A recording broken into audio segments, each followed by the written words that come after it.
Hello, you're listening to the Robot Wars History podcast, a podcast where we chart the development of this show and the British robot combat scene in general by looking at key teams and bots. I'm your host Luke, and with me today is Dan.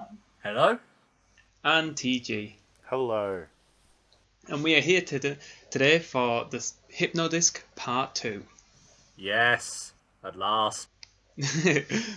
Where we'll look at Hypno-Disc's run from Series 5 onwards to its last season in Extreme 2.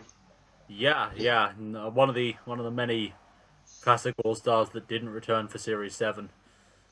Yeah, Probably not a bad thing, unfortunately. Well, if last episode was all about how Hypno-Disc rose to its No pun intended. No pun intended. Hey, rose to its status as probably if probably the robot was.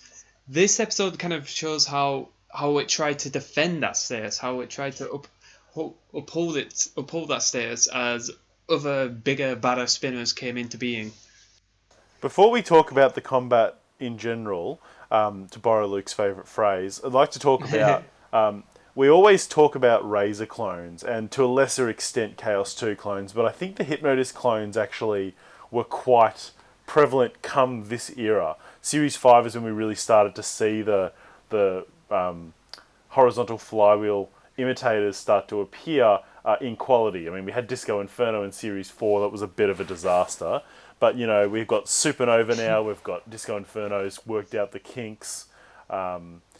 13 Black, to an extent, you could argue, is inspired by it. And for the most part, they've actually been probably, of the three robots that really inspired all the designs, they were probably the most successful of range. Like Supernova and Disco Inferno both went on to do quite well in their own right.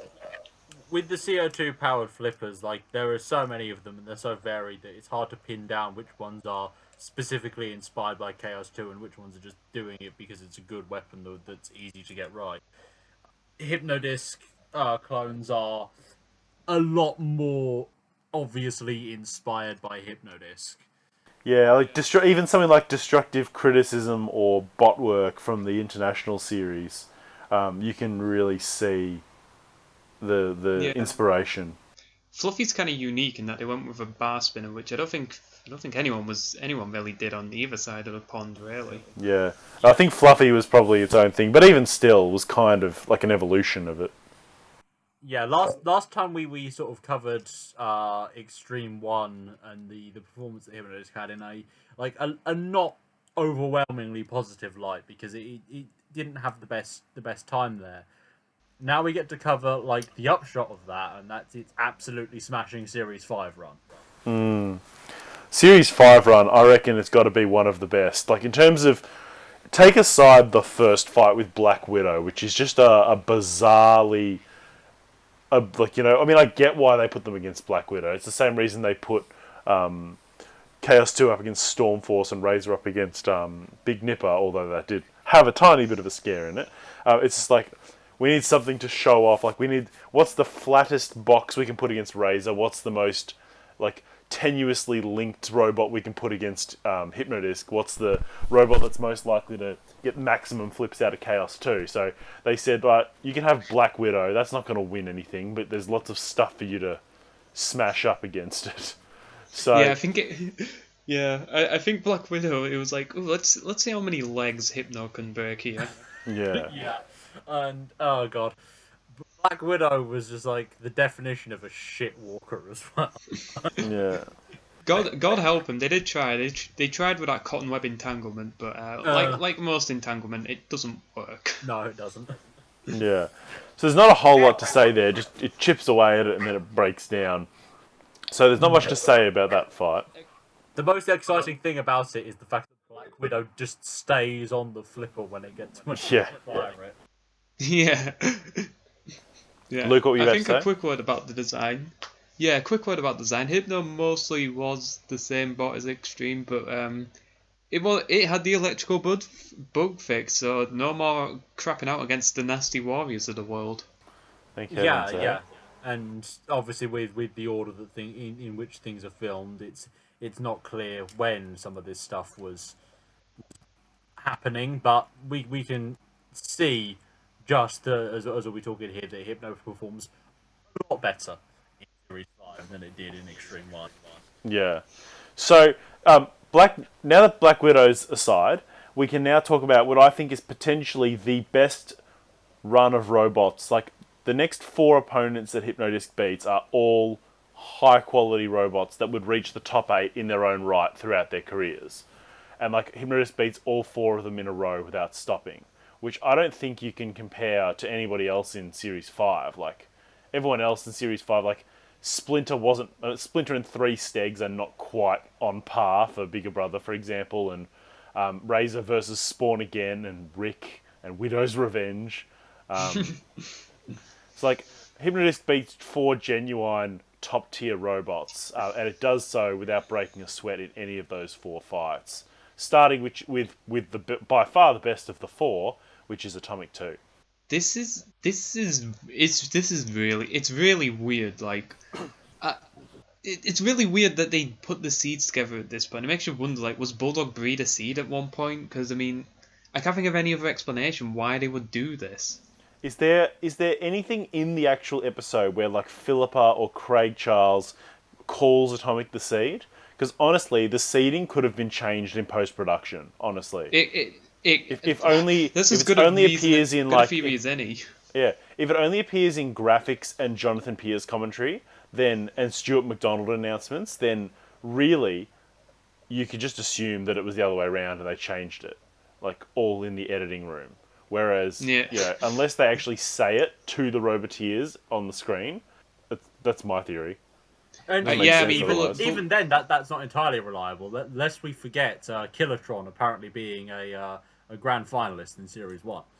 Yeah, I mean, Bulldog Breed's just as worthy of seeds. So. I reckon it's more worthy. It beat Bigger Brother, whereas Atomic beat King B, who it was losing to until King B broke down. So yeah. Whereas Bulldog Breed genuinely did defeat Bigger Brother and actually played a bigger role in the first round, whereas Atomic really was carried through by Chaos 2 and probably should have lost in the first round if you want to get technical about who was immobilised first between it and Indefatigable. But we digress. On the face of it, Atomic is a good design as a flipper to fight Hypno because it's a big plow front. I mean, that's gonna stand you a better chance than if you're just like a Chaos 2 style flipper panel. But Atomic's not exactly a robot famed for durability. No, and unfortunately, those metal arms that made up the flipper turned out to be hollow, which probably didn't help either. No, because you cut through them, and next thing you know, it cuts it off, clean off. For the second series in a row, Atomic's flipper is broken off. Yeah. Yeah, not good for Atomic. No. I mean, well, you kind of in this and the previous fight, you kind of see Hypno's still going in for those digs after the fight, but they're holding back to the extent they're not going to reduce you to a base plate. No. With some loosely attached motors. What they did do, though, was stop Atomic from taking place in the Annihilator, which was to the detriment of literally everybody, because we ended up with, what did we end up with? Hippopotamus instead? It was them or one of the other ones that got subbed in, because it was Hippopotamus. It was the fighting talk was in the Atomic one. Oh yeah. Because that ended up becoming a running trend with its next fight. Yep. Oh god. Yeah, so Bulldog Breed, again, much the same. Bulldog Breed gets itself hamstrung and loses its link and breaks down and then chipped away and pitted in a surprisingly stylish pitting from Hypno-Disc, who's not really known for pitting, but it does look pretty damn good. Yeah, they started going for this later in their career, just like these kind of weird backwards pittings. Well, you can't exactly push them in from the front. It's a lot easier to push with the flat back end of their robot than it is with the disc. Yeah, true. Try pushing something with like a rotating front surface. Like, you will never get any traction there. It getting Bulldog's removable link is just such a wonderful snipe as well. Yeah.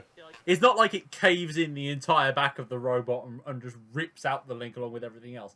It just like gets just like the corner of the back end of it and just flicks the link out onto the floor. It's kind of like a nice little vengeance for what Pussycat had done to it last series. Because it's almost the same spot on the robot. I think it's like that back left wheel. It's the same spot. It was the back right on in okay.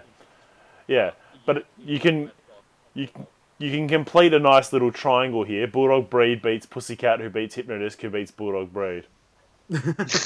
Yeah, it'll take a while for that last bit to connect though. Yeah. But, and I actually do like the post battle interview as well, because Craig asks them if they're beatable, and Dave says everybody's beatable, but Hypno-Disc is performing very well, and it's just like it's a lot more humble than they could really afford to be. A lot more. Yeah, we're unstoppable with Hypno-Disc at this point. Robot Wars doesn't really do big egos though. Let's be real. That's true. Yeah, they tend to not go down well. That's the thing I always enjoyed, is the one who always like talk themselves up are people like Plunderbird. They're just like, we can't be beat. Look at this slicer dicer. Yeah.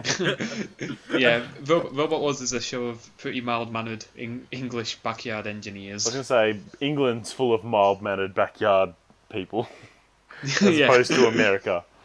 So yeah, and that's part of the problem that Extreme 2 has in the it's trying to force them to be mean, and it only really lands if you take it. Anyway, so that was the heat, nicely brisk. Some great moments in that heat, and now we're on to the semi-final, which is possibly the easiest semi-final run in the history of any grand finalist, bar almost none. Because over. The amount of hits Hypno-Disc has to land is less. You can count it on two hands, probably one. You can count it on one hand in terms of what needs to win, and then you can add more to like the ones that it lands that it didn't need to. Yeah, but and it's not something you'd expect as well, because obviously you've got Firestorm 3, which is a really solid machine, and will eventually be the overall third place of this series due to wackiness with melees and playoffs.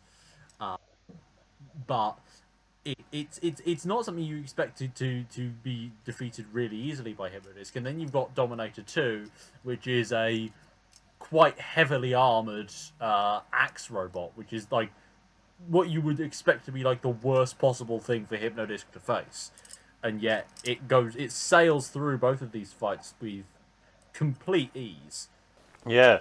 So you wouldn't think it, like you say, you wouldn't think it with Firestorm, but this fight is so short that literally everybody forgets that it happened, because you talk, no one's ever said this to me, but you get the impression when you talk to people, you get the impression that Firestorm has a 2-0 record over Hypno-Disc, when it's actually 0-1 the other direction.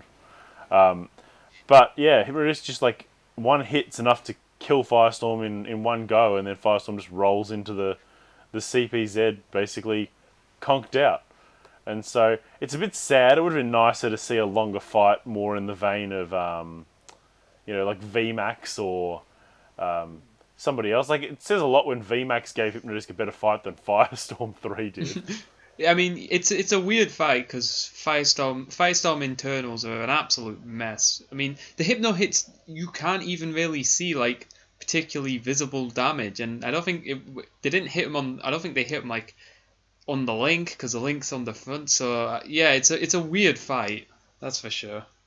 Yeah, you can see why it was just forgotten by everybody, because it's over so quickly. Like, I mean, what else is in it? You can see why they probably were able to give more time to some other fights in this melee, in this episode, because this one, we give Robot Wars a lot of flack for leaving stuff on the editing room floor, but there's not a lot to carry on from here, because it's over pretty much straight away.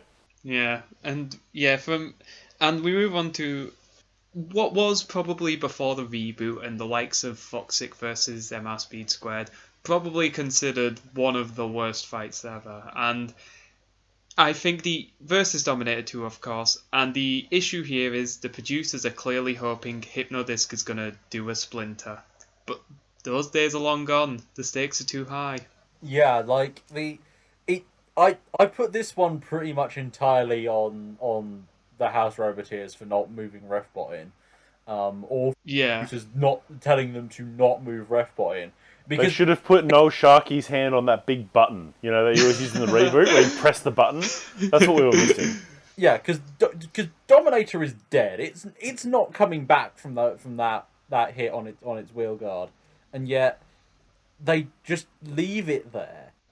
I mean, yeah, and the thing is, this went to full time, so imagine what this was like watching it live. It would have been so bad. And you know what? The fact that Hypno-Disc's first fight with Firestorm was so short, I almost wonder whether they had to extend this one. Like, guys, we're not going to make a full episode at this rate. Like, we need something else. They're like, where's Bigger Brother and Come and Get Her? Can they do another filler fight in this episode? Yeah. Yeah. I mean, negative points for Dominator too. They straight up spin into Hypno-Disc here. That's it. That big hit is totally on them. But yeah, after one of the easiest semi-final runs, and after probably one of the worst fights ever, we move on to a particularly hard run, and probably, well, if you go by the Ultimate Countdown, the best fight ever. It's certainly the most famous fight of all time, because, you know... Oh, absolutely. Whatever you say about Carbide versus Eruption, there are 4 of those, whereas this is the only time these two fought one-on-one. And so it is definitely the most famous. It's the one that everyone talked about. When I first got back into Robot Wars in about 2009, all I had ever seen was Series 4 and half of Series 3, and this is the first thing that came up on YouTube, and I'm like, holy crap, what is this fight? This fight is bananas. It is my favourite fight of the entire show. It is a fight that we deserve. Like, the whole show was building towards a fight like this ever taking place. Like, something that is able to tank damage and yet come back to win. It's your David versus Goliath. And there have been David versus Goliath moments in Robot Wars before, where people have come back. I'm trying to think of some examples now. I shouldn't have started that sentence without having one locked and loaded. Spikosaurus versus Dominator 2. That's like if Goliath just tripped over himself. Yeah, Goliath backed up to, like, you know, limber up and then fell off a cliff. And then David's just like, yeah, nice. But David had been stood on before he did that. And so David just stands up. It's like Wild Thing Wild Thing versus Hypno-Disc kind of had moments like that with getting some good rams in. Steg did. I mean, Behemoth versus Hypno-Disc, that was kind of like Hypno wasn't in best health there, but here Bigger Brother just it takes brutal damage and turns it round. Yeah. It's like if 101 had managed to beat Dominator 2, which is a shout out to my favourite fight, but it's that kind of mentality. Bigger Brother had that sort of Mike Franklin, like, well, you know what? They are going to destroy us, but let's just keep going until until we can't anymore. And that was, Ian Watts said later, that was his plan. He's like, we just got to, tank the blows and wait for an opportunity to come up, and it did. Well, while I was rewatching fights for this yesterday, I actually linked Nick's video of this fight to some friends of mine in another chat that don't watch Robot Wars, and it got quite the reaction from them. And I think that says a lot about just how much Bigger Brother just refuses to die, and at the same time, Hypno-Disc just does this catastrophic damage to its outer shell. Like the flipper is broken beyond use. There are holes in the armor, mostly located on the back panel, but it's all crumpled and dented and buckled. And when you find out how many people just had to help and provide spare parts and assist with the repairs for it, just so that it could be ready for the next round, is quite amazing. And yet it keeps going, and as it's just starting to claw its way back into the fight, there is this moment where it just manages to get Hypno-Disc into the pit, and it comes out of nowhere. It's one of the biggest upsets the show ever had, and it is a stellar moment. Yeah, I love that one shot of Hypno-Disc's rear end poking out of the pit and Bigger Brother like next to it. And Bigger Brother, like, you can't even tell what the front of Bigger Brother is. Are they facing Hypno-Disc? Are they side along with Hypno-Disc? I can't even tell what's the front of Bigger Brother anymore because the flipper is so mangled. I think it's facing Hypno-Disc, but the flipper has been like knocked sideways, like 90 degrees. Yeah, literally. I think I'm looking at it now. Yeah, but that's one of the most famous images in Robot Wars. It's just that one shot of them because it just says everything. It's like, yeah, I'm out of the pit, but you're in the pit. It's like a Rocky movie. Like It near is the like end, a Rocky movie. near the end, Hypno's kind of like unsteady. Like its disc is slowed down, and it's like the end. It's like Ivan Drago. Like, Yeah, or Victor he's so Drago tough. if you've seen Creed 2 and you're from that generation. You know, just a quick digression. I've got where I work, I've got some 18-year-old employees, and they called it the Creed series the other day, and I said, no, it's the Rocky series. Just because the Creed series, it's like someone calling the Robot Wars, oh yeah, that show with like TR2 and, you know, Ironside. I'm like, no, it's Hypno-Disc and Razer and Chaos 2, and you will never convince me otherwise. But So anyway. yes, after that hell of a run, But just Hypno-Disc quickly, one more comes thing back about up this against. fight. One more thing about this fight. Oh, yeah, sure. What makes this narrative and what, like, you know, what Dan said, what makes it so appealing to Robot Wars fans all over?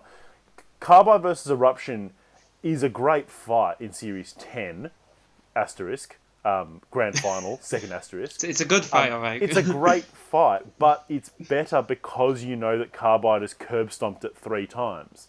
This fight is good in isolation. You don't have to know anything about the show.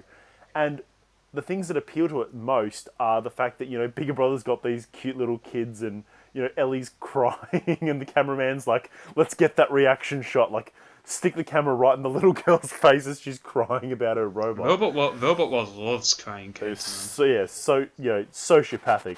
But then, like, I love when they're pitting and then, like, Dave and Derek, I can't remember, I think it's Dave Rose, is just doing, like, that slow clap. He's just like, that's, like, good on you guys.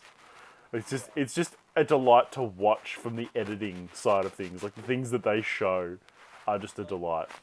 There's even a little bit where it's just like, I'm not sure if the producers are being entirely neutral in this fight, because when Bigger Brother rams Hypno-Disc into the arena wall in the CPZ, Shunt just drives across the arena and starts attacking Bigger Brother. Yeah. On the offensive. You know why? You know why that is? Because Bigger Brother accidentally activated Roadcast Robot. Oh. Yes. That was a feature. At least they didn't get the Fog of War. Yeah, oh, imagine. You gotta say, you gotta say that that. pitting with the Fog of War. It would have ended up with Bigger Brother pitting themselves in the Fog of War.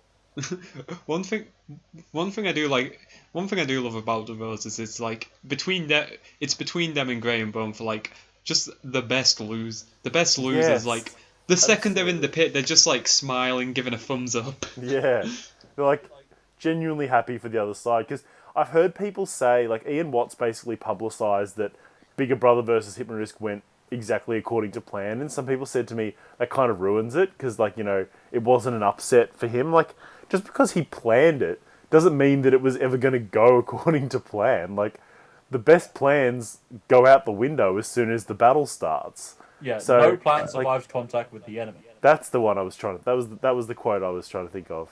Yeah, I'm sure Napoleon had plans. It doesn't make him any less fantastic. Yeah, exactly. So, you know, kudos for Ian Watts for having a plan, because, you know, there's been plenty of people who've gone into fights with Hypno-Disc who didn't have a plan, and they just sort of died. Whereas, yeah, he had a plan, and he pulled it off, and that doesn't make it worse. In fact, that makes it better for me. Yeah, it's not a luck-based victory. It's something. It's a clear strategy. Like you can tell it's a clear strategy from the moment that Bigger Brother starts the battle with its back panel facing Hypno-Disc instead of its flipper. And like it's the entire point is to take advantage of that one weakness that a lot of spinners have, and that's the recoil impacting the internals of itself as much as it's damage to its opponent.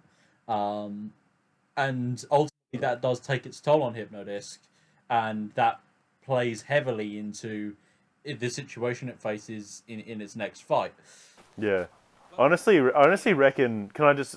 I know we've talked about this a lot, but we managed to move fast through the heat. I reckon that this fight is the reason that Hypno-Disc versus Behemoth is not remembered nearly as much, because I No. reckon that this has just taken all the praise and no one remembers Behemoth from it.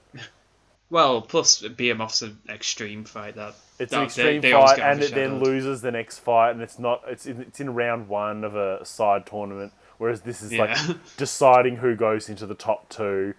And Hypno-Disc, like, who arguably was the best robot in Series 4, but ultimately didn't make the grand final, is here saying, right, well, I'm going to come back and get it again, and they look like they're getting it, and then they miss out. Like, the stakes are higher. But I also think the strategy part of it, Behemoth clearly had a plan, Bigger Brother had a plan. You know who didn't have a plan? Nasty Warrior. And that's why that's a crap fight. Yeah. So But does anyway. that mean that Nasty Warrior is the best robot to defeat him? Anyway, I'm finally done. I know I keep saying let's Yeah, just yeah. a little bit more, just a bit more.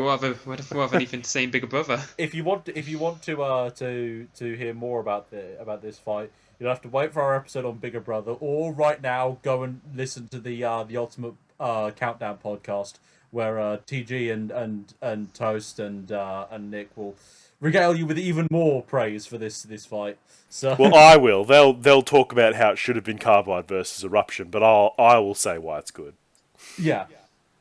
So Anyway. then we have this fight between Hypno-Disc and Firestorm, and honestly, I actually really like this fight on a weird level, because it's just like both of these robots at this point are on their last legs, and they still go out there just like Firestorm was held together with tape and hope. It had no flipper. Hypno-Disc has battered its own internals to the point of not being able to get quite as much damage as it normally would be able to. Well, And you say that. I mean, it is doing a fair bit of damage to Firestorm, but mostly though it's breaking bits of Firestorm that were already falling apart. It does Well, more in visible Hypno's damage in this defense- fight than it did in the previous. Yeah, Yeah, it does that's put true. a nice gash in Firestorm's side. Yeah. I think what elevates this fight is that it's short, yeah, but it's breakneck. It's at a breakneck pace. Both of these robots just go hell for leather, and then it Yeah. ends in like a minute. Which that's how you want a short fight to end, I guess. Yeah, the fact that both of them are so clearly not at 100% anymore, probably not even really at 50%. No. Yet they both still give it their absolute all, and it is this absolute nail biter of a fight all the way through. It gives it a level that watching two broken robots try and kill each other normally wouldn't have. Oh man, remember when we used to have? Remember in the reboot when we had broken robots trying to kill each other? Oh, Yeah, it was, like- and it ruined the series. Yeah, it was like Iron Ore versus Androme, which I don't think is that bad, but most of the time it's like, ugh. I was thinking like the deep into round robin kind of series 8 and 9. Yeah. or just When like, we had dead spinners trying to fight Oh, Yeah. Mr. Speed Squared versus anything. anything. anything heavy after, metal. anything after the first round. Anything Anything except after heavy metal. of course. Yes. Yeah, the heavy metal fight's decent. Yeah. And what's notable is this is one of Robot War's few, if only, I think, dual immobilization. They both Yeah. just smash into the pit, and unfortunately for Hypno-Disc, Firestorm can take a smashing better than they can, because At this least at They've this got point. extra armor now, so yeah, And that polycarb saved them. Yeah, It's a thin layer of polycarb that's so thin that it's not really discoloring the armor underneath that much. Well, yeah, but yeah, that's the reason probably why that's the reason why I think Hypno in the Annihilator is so dismal. That final impact just ruins yeah, the bot. and you know why? Because their disc is at full speed when they hit the pit, and that Yeah. cannot have been good for it. No. We saw how much damage it took from having Shunt's axe hit the disc while it was spinning up. let alone from the whole weight of the robot smashing into the pit and Firestorm falling on top of it for good measure. So, Yeah. Yeah. And it's like It's they hit the pit at almost the exact same time. It's not like Heavy Metal versus Mr. Speed Squared where there's a clear order. They hit at such a high speed that literally, I mean, you could argue Firestorm was the aggressor and probably, you could make an argument, but I actually think it's better that they're just like, great, you guys both ended up in the pit at the exact same time. Let's call it a draw and go for a rematch. yeah, and then unfortunately, Hypno-Disc is unable to repair itself in time, and that's Yeah. it. Yeah. Yeah, Yeah. you've got to wonder what happened. Like that interview with Craig Charles, that can't possibly have just been them walking out of the booth. That has to have been shot like after they'd pulled them out of the pit and inspected the robots. Yeah, Yeah, I probably. mean, because otherwise, how would they know? You How would couldn't. they know? There's no way they'd know. Yeah, there's no way they would know just from the immediately after that happened. Like, oh yeah, our robot's dead. Yeah, Yeah. that was probably reshot. It's like I almost wonder how much time was given though, because like you can't see anything in the background that would indicate where everybody is. Like I'd love if you could see what's in the arena behind them as they're shooting it, because It's just Eric Foxwell just like wandering about. yeah. they're just like Hypno-Disc just sitting there with like his body work off. Because like Craig Charles's reaction is too prepared, and like Derek Rose is not a great actor in like going, oh no, we're gonna have to forfeit, and then Yeah. Craig Charles has like got the post result thing. You almost wonder whether it was just like a what, they're just like, let's just give it to Firestorm, like let's not bother with the rematch. Yeah, I don't know. Who Ro- knows? Who knows? Rose are just like, you know what, we're not putting it back out there. Yeah, I mean the one more thing that I do love about this fight is just the before and after shots of Firestorm. Just like the I absolute know. just what some of these robots go through, and like that's damage from two goes with Hypno-Disc, Ray, Pussycat and Razer, yeah. yeah. And that's in 4 fights. And Fluffy as well. So in 5 fights, No, it's no, fought... did it fight? It didn't fight Fluffy. Oh, sorry, that's Pussycat. Who am I thinking of? Oh, sorry, Firestorm. So in 4 fights, it's fought Razer, Pussycat, and Hypnodisc twice. That's insane. Like, that's unheard of. Yeah, Makes Hypno's run to the grand final look practically nice. Yeah, I know. That's right. Although Firestorm does lose one of those fights, and no, Firestorm does lose 2 of those fights, whereas Hypnodisc wins all 4 of the ones that we were discussing. Yeah.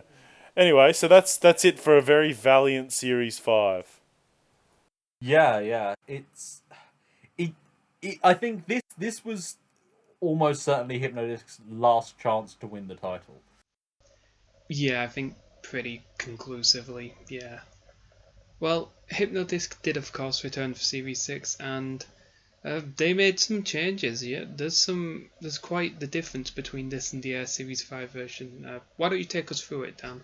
Well, the difference with Hypno-Disc at this juncture is it's largely a very similar design, of course, but it has the full row of spikes added back on. It's got a new disc as well, which it's probably the best looking disc, if not the most effective. Because it's unfortunately the shaping of the teeth on this one doesn't lend itself quite as well to getting the good bites. They're almost triangular, and it creates this sort of ramp up to the bitey bit of the tooth, which didn't do Hypno-Disc any favors, unfortunately. Yeah. And plus 2 teeth are generally worse than 1 when it comes to spinners. Yeah, but it's got the standard 100 kilogram weight. It's seeded 4th, which I'd say is fair. It was 4th place by default. I wouldn't rate its chances of victory in this series as highly as I would rate Bigger Brothers. Probably about equal with Firestorm, but It's got two 750-watt electric motors in it, and its dimensions are basically the same. It's still about 1.5 meters long, and and All that jazz. yeah, and it still has its not insignificant ground clearance. Yeah, I think in contrast to their like dazzling Series 5 run, their Series 6 run is one of just the most like it's just like a dull thud. It's Yeah, so unspectacular. it's not bad, but it doesn't quite have the same aura as its previous two. I mean, obviously, having a more exciting run than its Series 4 run is difficult, and having a higher quality run than its Series 5 one is similarly hard. But it just like its first fight is they put it in with a robot from Team Monad, Granny's Revenge 2, and a plastic full body drum. Like, Yeah. Talk about an opportunity fight, honestly. yeah, like they are clearly just like I'm not sure why you would put three robots that you're expecting Hypno-Disc to completely destroy in the melee with Hypno-Disc, because two robots have to go through. Yeah. Like, are you trying to create a Series 9 situation here, Mentorn? Because Yeah, I know. you've got the highest chance of getting. I mean, it doesn't end up going that way, but it very easily could have. Yeah, Hypno could have had a fine time just ripping everything here apart, but maybe because there's three of them to rip apart, there's just not enough time. Mm. Yeah, and in fact, Barbarous 2 almost steals its thunder. Yeah, it is stealing its thunder for the first minute or so until Hypno just kind of comes in and kills it in one. Yeah, because, I mean, it's made of plastic, as Jonathan will go on to mock every time Barbarous appears. Yeah.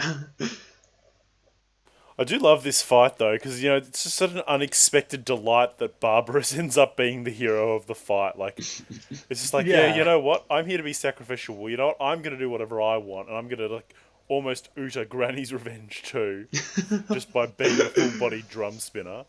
Well, Granny's Revenge 2 is a particularly, it's got a fairly high centre of gravity. Yeah, still a delight though. Yeah.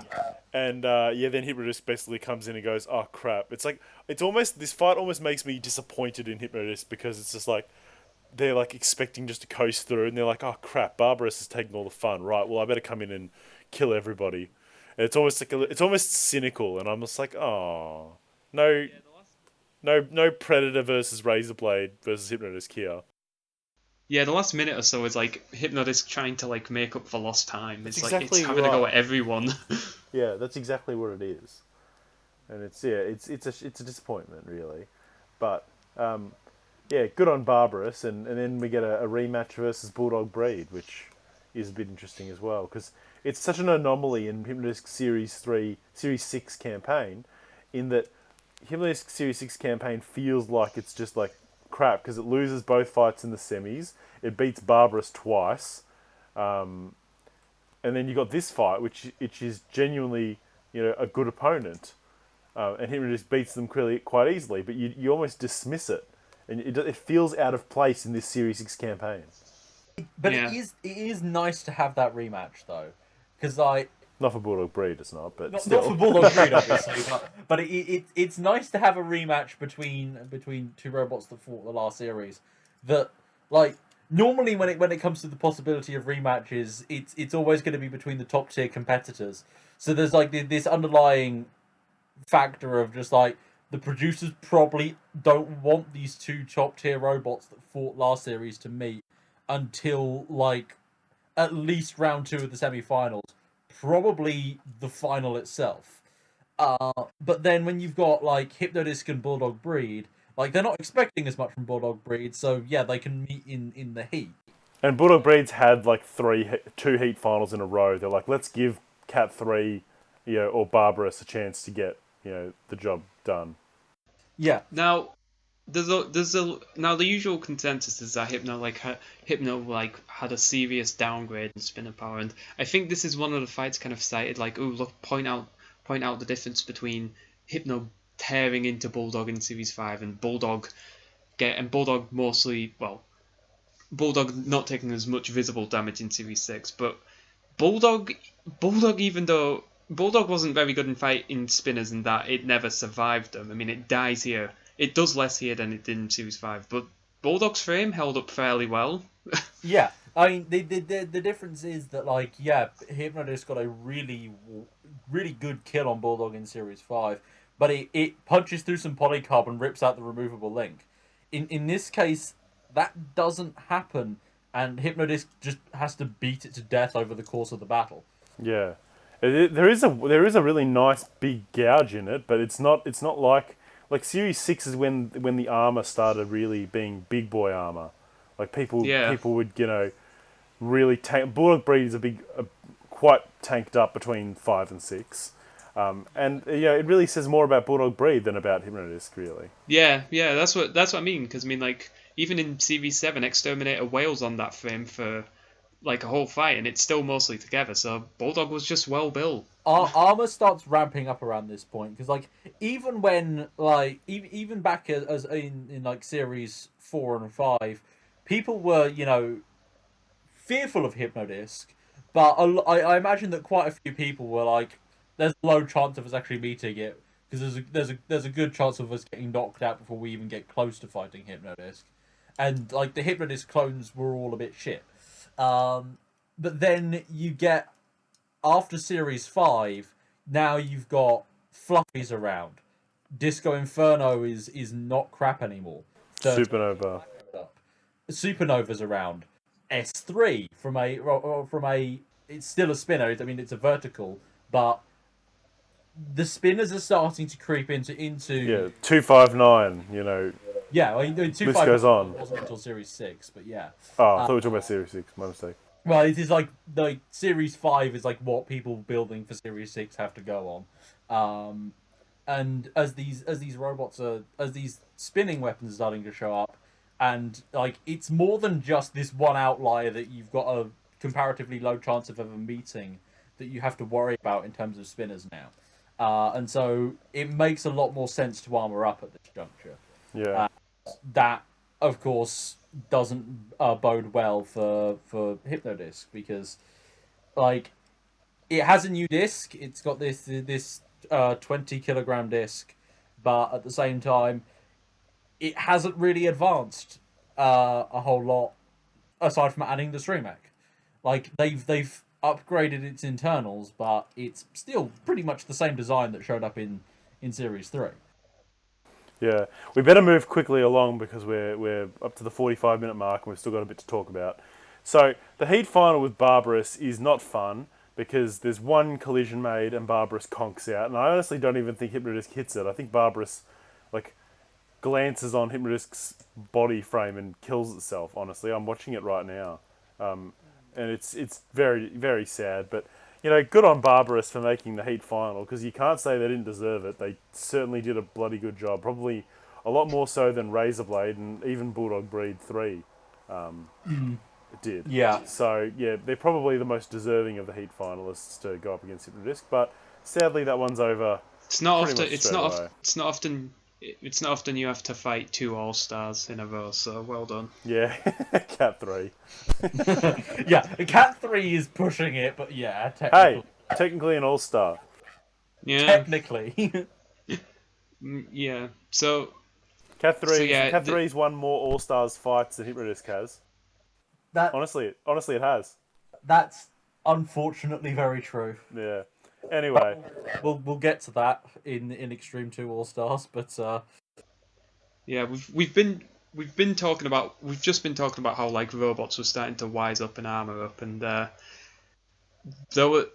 next robot Hypno would face, who would end Hypno's run of true dominance. They took it one step further and adopted the principle of, they pretty much were the first in Robot Wars to realise how you beat a spinner, which is you strap a big block of metal on the front and drive into it. No, I refuse to believe that was a conscious decision towards fighting Hypno-Disc because they used the wedge pretty much constantly. And also, they wanted to use an anti-spinner weapon, like they had an anti-spinner just like they did with the anti-Razer, but unlike the anti-Razer one, the anti-Hypno-Disc one was not allowed.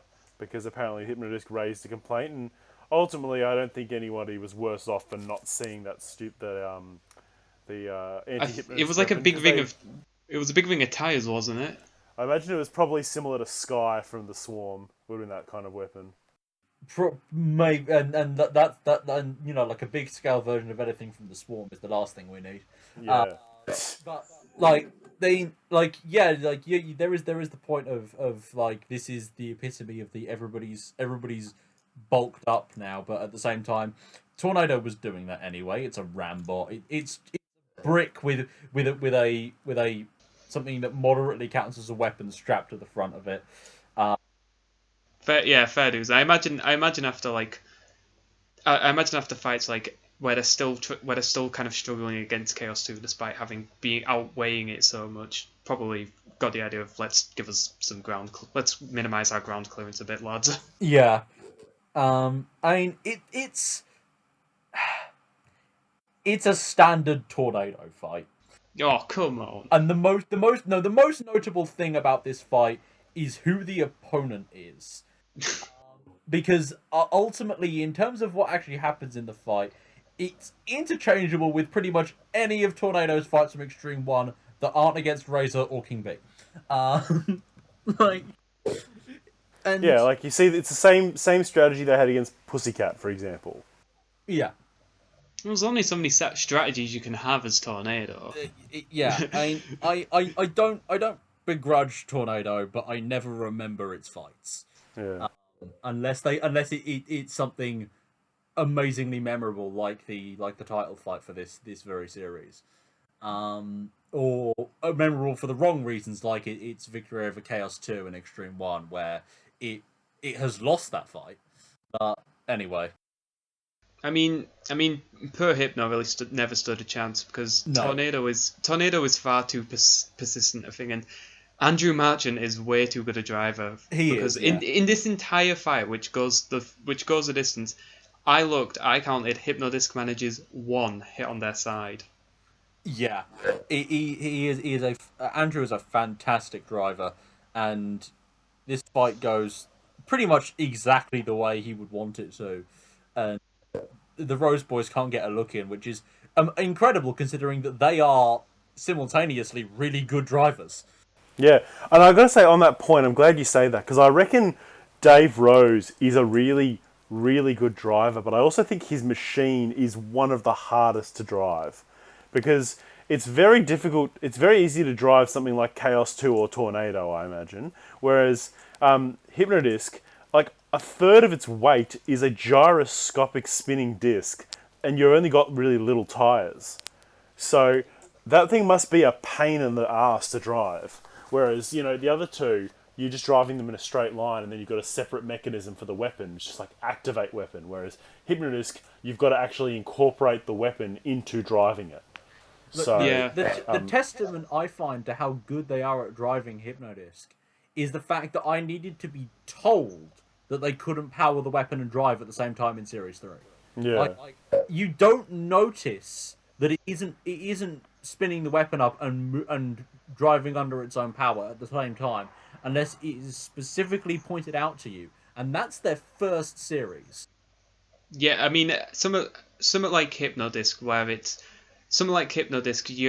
driving's more likely to be underrated. It's not like with a flipper or a crusher where you have to be there is more skill involved in and it's more obvious skill. Something like Hypno-Disc or Carbide, like when all people see is that you're driving into the opponent and doing damage, they'll be more likely to just kind of underrate you and they just need to drive in a straight line. Yeah, but I mean, even then, Hypno-Disc takes a lot more, in my opinion, than most modern spinners do, because as we were saying with in this we were talking before we did this episode, and Toast brought up this point that it's just like Hypno-Disc's disc, for as large as it is, doesn't extend very far beyond the robot's own dimensions, and it only covers the front half of the robot.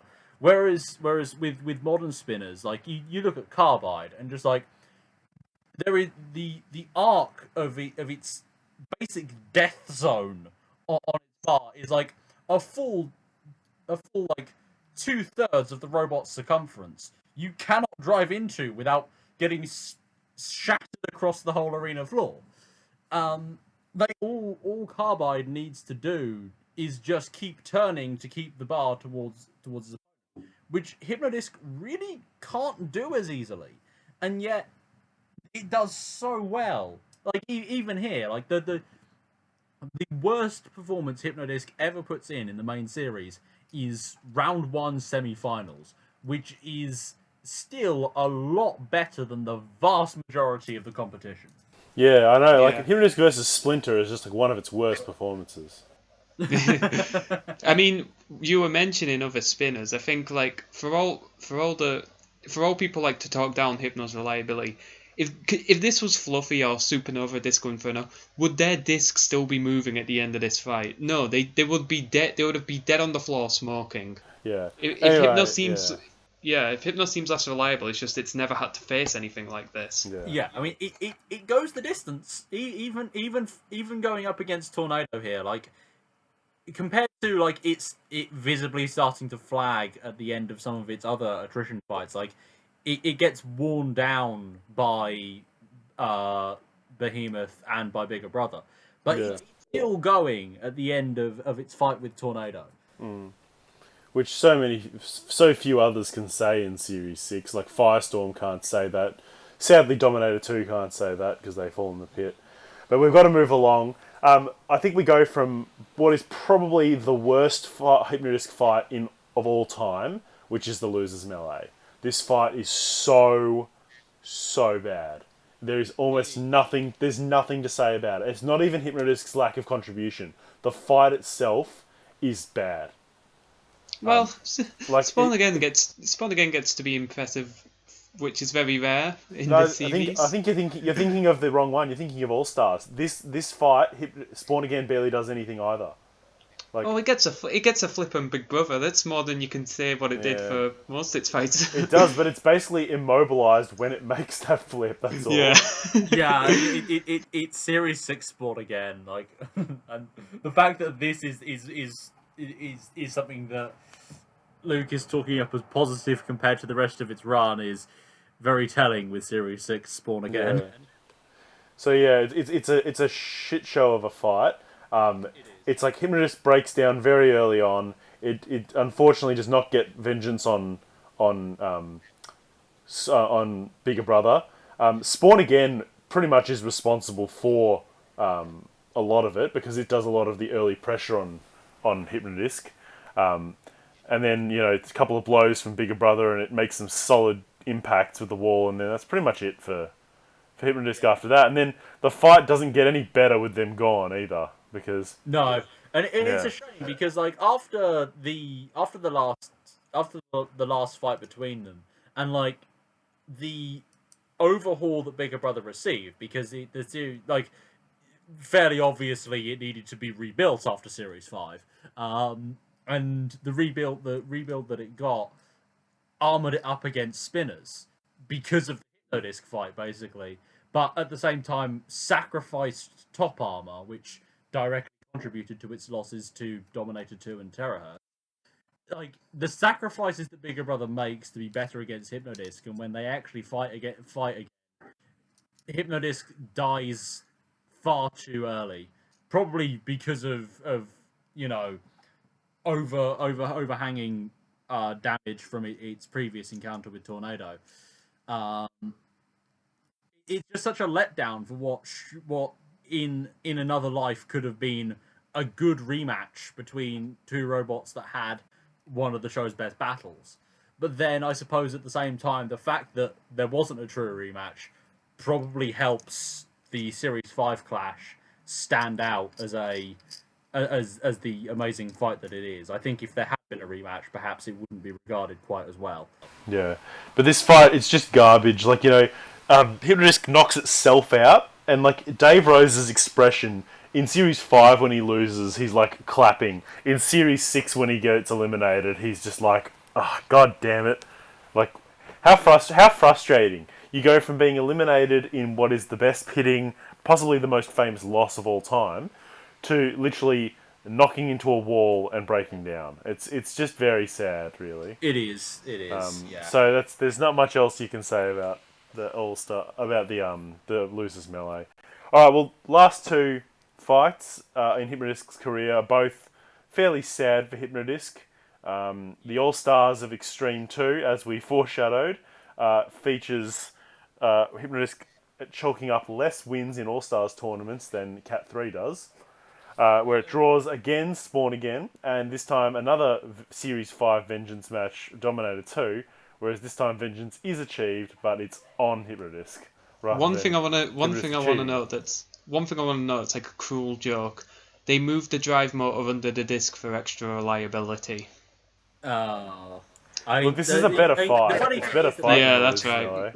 They actually joke about changes because you know, they have this whole thing with moving the disc, and then the only other change I say is that Derek's had a haircut, which is like, that by itself is funnier than 90% of Extreme 1. Yeah. Yeah, I mean this is Hypno's unreliable in this fight to the extent we've never seen it die in the first fight of a tournament, but it's bloody crashing about a lot. Yeah. I mean, this isn't the same Spawn again as it's. Oh no! This is good Spawn again. Yeah, like this is the hints of a Spawn again that was better, and unfortunately never quite got to deliver on that. Yeah. Better. They get some really nice. Yeah, they get some really nice flips on Hypno-Disc here, and it's really props to Spawn again because name the robots that have flipped Hypno-Disc while it was spinning, like Atomic and Spawn again. Yeah, pretty much. I think that's it. Like Firestorm never did it. Chaos 2 only did it after it stopped the disc. Bulldog Breed never achieved it. Hypno's effectively double teamed here, but it's double teamed by like a very good Spawn again and a Dominator 2 who we know is just incredibly well armored. So it's not really it's no point against it that it loses here. You kind of expect Hypno-Disc to get double teamed, don't you? Like it's Hypno-Disc getting double teamed in a fight with more than one robot, with more than one opponent in it is kind of what you almost expect because it is the threat. Like even more so than Chaos 2 and Razer ever could claim to be.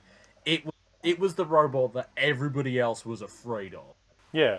And it wasn't even like, we're going to lose the fight. It was if we don't take Hypno-Disc out, we might win, but we might take damage. Like, look at Ming 3 and Really Big Cheese. Like, and even then, it's just like there's three levels. There's obviously there's the obvious we're gonna lose. It's fucking Hypno-Disc. There's the whole we might win, but our robot could be so damaged that it may as well have lost, like the Pyrrhic victory route. But then there's also the possibility that it's just like not only are we going to lose, but we're going to be taking our robot home in a black bag. Yeah. And those days were long over for Hypno-Disc by that point. But I don't think anybody ever really forgot those fights in Series 3 and 4 where it just utterly destroyed everything that was put in front of it. And even people like Mark Lambert, who would go on to beat Hypno-Disc in quite a skillful and a little bit lucky run in the next fight. Even he was like they still said we're all still afraid of Hypno-Disc. Like you can't not be afraid of Hypno-Disc. Like underestimate them at your own peril. They've lost a couple of fights now. Their next fight in the challenge belt, it's just a fight it's a fight I wish had never happened. At least the All Stars saw them crashing about double teamed. Danton Kia here dismisses Hypno as easily as Hypno would dismiss the Predator or something. Yeah, it's for a robot that was long mocked as being poorly armored and unreliable for its shoddy performance against S3. Danton Kia just wipes the floor with Hypno-Disc here in a way that you really don't expect. It just straight in over the wall. Yeah. it is a bit sad. I am torn because aesthetically it is one of the nicest looking Utas ever, but yeah, at the same time, it's one of my favorite robots, and Hypno-Disc barely gets to contribute to the fight. So, like, it gets one hit on Smidsy, and that's really it. And that's one of the things I find fascinating about this, because like, obviously at this point, most of us have, I think all of us, in fact, have an extensive history with fantasy tournaments. And if you put this matchup in front of us, Dantom Kia versus Hypno-Disc versus Sir Chromalot versus Smidsy, obviously Dantom Kia and Hypno-Disc are going through. Yeah. Then you factor in the psychology of, no, hang on a minute, what's everybody thinking here? And it turns out that Mike Lambert's thinking that Hypno-Disc absolutely has to go out of the arena now. Yeah. But like, I don't think necessarily that this fight diminishes Hypno-Disc at all. Like, I don't think it's the same way Chaos 2 versus Dantom Kia. It's like, you know, they found the big threat and they were a combination of skillful and lucky. Like, no one's ever been able to flip Hypno-Disc up against the wall like that. It wouldn't diminish it if it wasn't their last fight. Yeah, exactly. Yeah. On a quick note, I don't want to spend too much time on this because we've still got quite a bit to cover, but obviously Hypno-Disc skipped CV7 because they decided they'd take some time out to do some interior decorating. Yeah, and in the they had a new arrival in the family as well, which is very nice. Yeah. They were probably thinking that there was going to be a Series 8 in 2004. Yeah. Now, I don't know which heat it would have gone in. Perhaps Dantom Kia's a spawn against. Where do you think it would have? How do you think it would have done in either of those? I think it would have easily won Spawn Against Heat, considering Raging Nightmare's armor was so soft. It was like cheddar cheese. It was like, yeah, sure, if you tapped it, it would be solid, but you get a knife and you'll cut through it. Yeah, which would have thrown it against Tornado again, but they might have changed the heat around. They might have changed the matchup around. Yeah, they probably wouldn't have put Hypno-Disc, which was, let's be real, quite a few people's in the production team's obvious favourite up against the reigning champion. Well, I just don't think they'd go for another. Yeah. They'd do a rematch like that. No, I don't think they would either. Dantom Kia's one is more interesting because it's IG88. Yeah, because the thing is, a good IG88 hit in the right place would write off the Hypno-Disc. Yeah, but at the same time, like, IG88 isn't the fastest. Yeah. Nor has it got the maneuverability of somebody like Dominator 2 or Dantom Kia. And I think Hypno-Disc probably could get the better of it. Yeah, a good side on hit could take out the wheels of IG88. Yeah. And don't forget Scorpion as well. You've got to get through Scorpion first. Oh yeah. Well, I think that Scorpion's disc does not look particularly. I think Hypno can have that pretty easily. I wouldn't say easily, but I think that it would be a factor as well. What I'll say is I don't know how Hypno-Disc would do in Heat C, but I feel very confident that it would win Heat N. Yeah. Yeah. The interesting thing though is that when you look back at it, Hypno-Disc doesn't really fight something else that you would consider the norm for a competent spinner. Like, it fights Pussycat, which is a spinner, but it's far from a standard design. And it fights Barbarous, which is yes, it's a full-body drum, but it's also made of plastic, which doesn't lend itself well to going for spinner-on-spinner clashes. Big spinner clashes weren't really a thing in Classic. Like, the closest I can think to is 259 Fluffy. Yeah, and also Fluffy Pussycat, if you want to call that a big spinner. Well, what about Fluffy Corkscrew? Yeah, arguably. I guess. Typhoon 2 Exterminator, if you IG88 Scorpion. Okay, maybe it happened more, but not. Okay, maybe not verticals versus verticals. But yeah, they're not. Basically, what you're saying is they're not Pulsar Supernova. Yeah. Yeah. They're not to the extent that these robots rev up, crash into each other, and then both of them are on the opposite. Are now impacting the walls. Yeah, Big Nipper Aftershock kind of way. Yeah. Yeah. Actually, quick aside, just just in case they did decide to really nerf Hypno-Disc and call it the 7th seed, how do you reckon it would go in Gravity's heat? I can see. I think. I think Gravity will just go. I think Gravity will. It won't mess around. It will go right under and just chuck it out. But I don't know. Gravity's Gravity's armor is like plastic. I just don't know. Yeah, that's the thing. I think like if Gravity gets that box rush, and then goes for the flip, it'll take Hypno-Disc out immediately, because why mess around against Hypno-Disc? But Yeah. against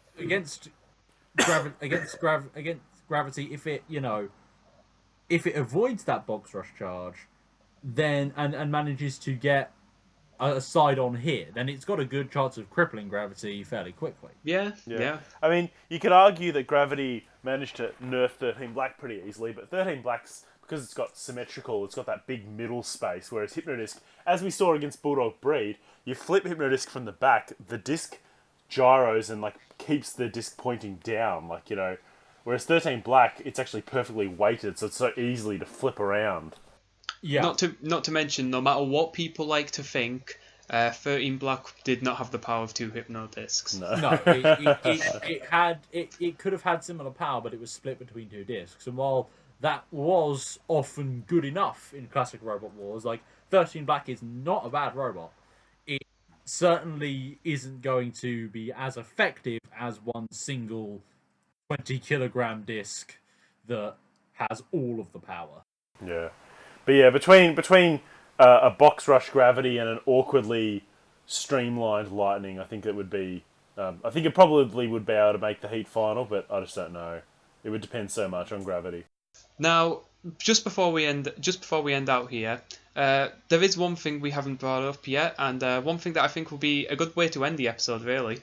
The dream matchup that never happened. The dream matchup that Big Brother versus Hypno-Disc, I guess you could say, robbed us off, but that's quite a reward on its own. Of course, Hypno-Disc versus Razer. Now, how do we think? I think when discussing this, it's best to go series by series, because our opinions will differ according to when it happens. Yeah, because Razer and Hypno-Disc, their quality goes up and down relative to each other and to the series as the years go on. Yeah, and so does their reliability as well. That's also got to be taken into account. But much more in Razer's case, to be fair. So, Series 3. Series 3, I will always say Hypno-Disc. I know people say Razer, but for me, I just think, nah, Hypno-Disc's at the peak. Razer had issues with its reliability. I know that it fixed them by the time of the World Championship, but we're not talking about it fighting in the World Championship. We're talking about it fighting in the UK series. And for me, I'm just like, nope, there's reliability issues there. And Hypno-Disc, early on in its run, and even at the end of its run, when it's fighting Stegosaurus, it's like it's still able to chomp through stuff. So I would say Hypno-Disc. That's fair. Even if Razer fixed that particular issue, it didn't take any big hits quite like Hypno-Disc can deal out. So no, exactly. The thing with Razer Hypno-Disc fights is what they often come down to isn't the matter of can Razer take the hits, it's who is going to get the first hit. And in this case, I do lean in favour of Razer, but I do at the same time, I do think that TG's logic is very much sound. I think World Championships, Razer definitely has it. In series, it's a lot more mixed because, you know, there's a good chance that Razer's going to high center itself for no readily apparent reason before the fight's over. And I would come down on the side of Razer in terms of if there's anybody who can punish the issues that Hypno-Disc has with driving and weapon power in this series, it is going to be Ian Lewis and Simon Scott. Because they are, much like the Rose Boys, one of those underrated, amazing drivers. I don't think anyone underrates Ian Lewis. No, not anymore. Maybe I think they from a fandom perspective, no, nobody does anymore. But from a more general audience perspective, he doesn't get quite the same praise that Kim Davies and Ian Watts and Grand and, bones. all that get, Yeah. Luke, what's yours? Well, I go with Hypno-Disc. I don't trust. You're famously I don't- non-committal, but let's hear what your opinion is. Hey, I said no. I Hypno-Disc because Razer. I don't trust Razer to take hits. Not in Series 3. Yeah. And also, just take into account, this is Hypno-Disc's debut series as well. So, like, people don't... Razer's got a reputation by now. Hypno-Disc doesn't. And I think that might also be a factor at play. Yeah. You can't argue the Razer team won't be forewarned, though, because they did do their own fair bit of scouting. Like, you probably know Hypno-Disc fairly well by the time they even encountered each other. Yeah. It's so hard. That's the thing that's hard about these things. You just don't know when in the tournament. Is it the first fight? Is this the first time they're ever seeing them? Is this after the stealth fight? Is this after the Stegosaurus fight? Yeah. Like... Yeah, and that will factor in much more with Series 5. Yeah. Alright, moving quickly along. Series 4. Series 4, Hypno-Disc, easily. Hypno-Disc easily. Yeah, no, there's no dispute. You saw how much damage Pussycat can cause, and I just think that's, Right, that is more potatoes compared to what Hypno-Disc was dishing out in 99. It was 2000 by that point, wasn't it? Yeah, I think so. Razer died in Series 4 because of the reverberation of a Pussycat hit on the chassis. That's from a Pussycat hit. Look at a Hypno-Disc hit. Yeah. It'll reverb the chassis to bits. Yeah. Yeah, alright, well, that's easy then. Series 5, I have heard both ways. And this is the one where we almost got it. Like, we almost got it so many times. We almost got it in the All-Stars, the Extreme. We almost got it in Series 5 in the Grand Final. Like, they wanted it to happen. And they almost did have it happen, because the People's Challenge picked it to happen in Extreme, and then Hypno-Disc and Razer are both just like, well, that would all be very fun, but, exhibition matches are for crap like TR2 and Behemoth, not for robots like us. And so they didn't do it. Yeah, like they weren't going to have their robots get completely destroyed on account of a write-in vote in a magazine. A bunch of 8-year-olds want you to destroy your robot and have to pay about £2,000 to rebuild them. Yeah, in the middle of your Series 5 campaigns as well. Yeah. But it comes very close to happening. I'll say, if these robots were completely fresh, it's Hypno-Disc's fight to lose. Yeah. But at the standard that they were at in the episode, if Hypno-Disc had lasted to that judge's decision and had then been given it, because it would have been given it, if it hadn't been pitted, it would have won that fight, because it had done so much damage, and damage was weighted. It didn't matter how aggressive and how controlling and how well driven Bigger Brother was. It was never going to be given that victory. Series 10 rules, no Sharky sees Bigger Brother spinning with its flipper hanging on its side. Well, they were more aggressive, so yeah. And then so that fight would have happened if not for that miraculous pitting. But in that context, given the state that we see Hypno-Disc in during its Firestorm battle, I do think Razer would have won in that specific context. Yeah, I'd give it. Yeah, Razer. I think Razer can. I think it might be a judge's decision, because Hypno can still. Hypno is down, but it's not out. It can still do some damage, but I don't think it's gonna kill Razer, which it need to. See, I think I basically take this view on it, which is I think Hypno-Disc would win it if it was if Hypno-Disc got the right hit. Hypno-Disc would win, and it would just be them from then on. But if Simon and Ian got one bite down on Hypno-Disc, they would never let it go. They're just like, we're not. Oh no! So if it was that, like you said, it's the first. Who's the first hit? And first hit, I reckon, would be if Razer got the first hit. And this is my answer for Series 6 as well, by the way. So I'm not going to repeat it. By Series 5, 6. Hypno-Disc has got the raw power in 5, but I don't think they can pull it off. In Series 5, 6, Razer driving. By now, they know Hypno-Disc, and they're like, we're not taking any chances. They bite, pit release, pit.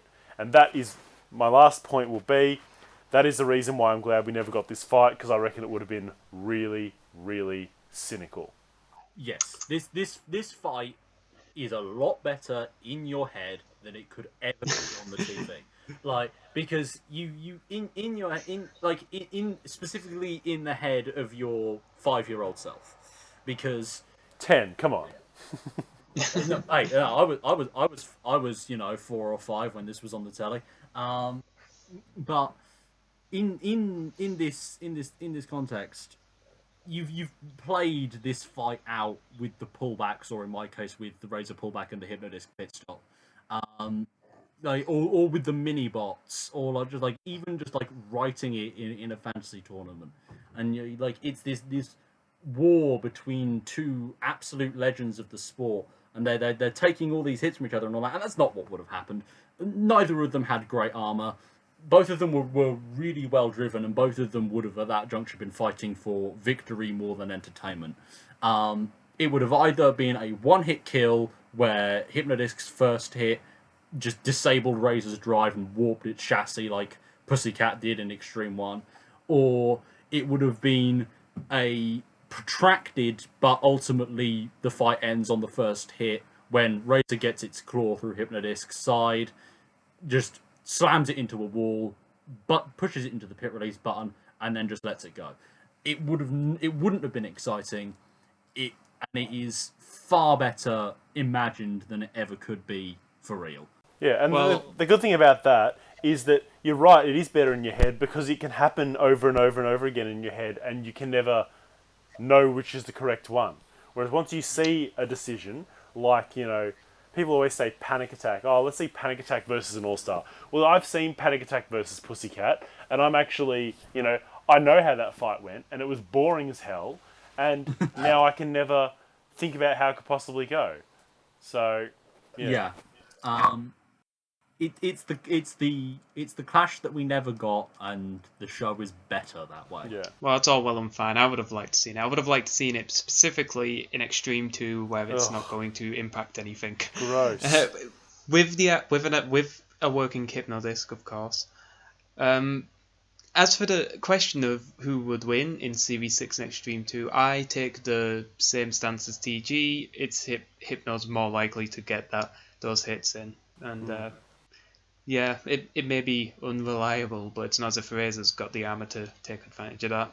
I take Razer's side slightly more due to the issues that Hypno-Disc faced, but at the same time, placement in the tournament heavily important in this one, even more so arguably than Series 5, because if it's Hypno-Disc in round 1, that's going to be a very interesting fight. At least in terms of tactical driving, it's not going to be exciting to watch, but on a driving level, it will be fairly interesting. Well, I mean, it can't take place later in the tournament because Razer's not ending up in the losers melee. So no. All right, let's go, guys. We've got to wrap this up. We're taking way too long. Okay. What's your favorite fight of the last half of Hypno-Disc's career? Bigger Brother, duh. Yeah. Okay. Excluding Bigger Brother. Excluding Bigger Brother, okay. It's probably got to be probably Atomic. Yeah, probably Atomic. See, I want to say the first round of Series 6 just because I love that shot of, Barbarous has got the entanglement and Hypno-Disc just cuts it like it's a big pair of scissors. It just chops it off and kills Barbarous. And I do love some of the hits on Granny's Revenge, but I do also kind of want to say Atomic. But I think... Yeah, I mean, if you take... Yeah, you're not quite as spoiled for choice in this one as you are in last episode. No, last episode we had tons of choices. And it's funny, both in pre and post Series 5, there's an obvious choice in Splinter and Hypno-Disc. Yeah. Okay, Big Brother fight versus Splinter fight. I got Splinter. Oh yeah, that's a good choice. Well, Splinter because it's a win, whereas Bigger Brother's a loss. I mean, for me, it's like, are you asking as a Hypno-Disc fight or as a fight in general? Because a Robot Wars fan or a Hypno-Disc fan? As a Hypno-Disc fan, then yes, a Hypno-Disc fan that lets their biases get in the way, like I do with Razer, or just a Hypno-Disc fan that recognizes the best fight. But I think the Bigger Brother fight's on a different level. It's the best fight of the show, and it's the best fight of 10 regular series, 2 side series, and then however many foreign series as well.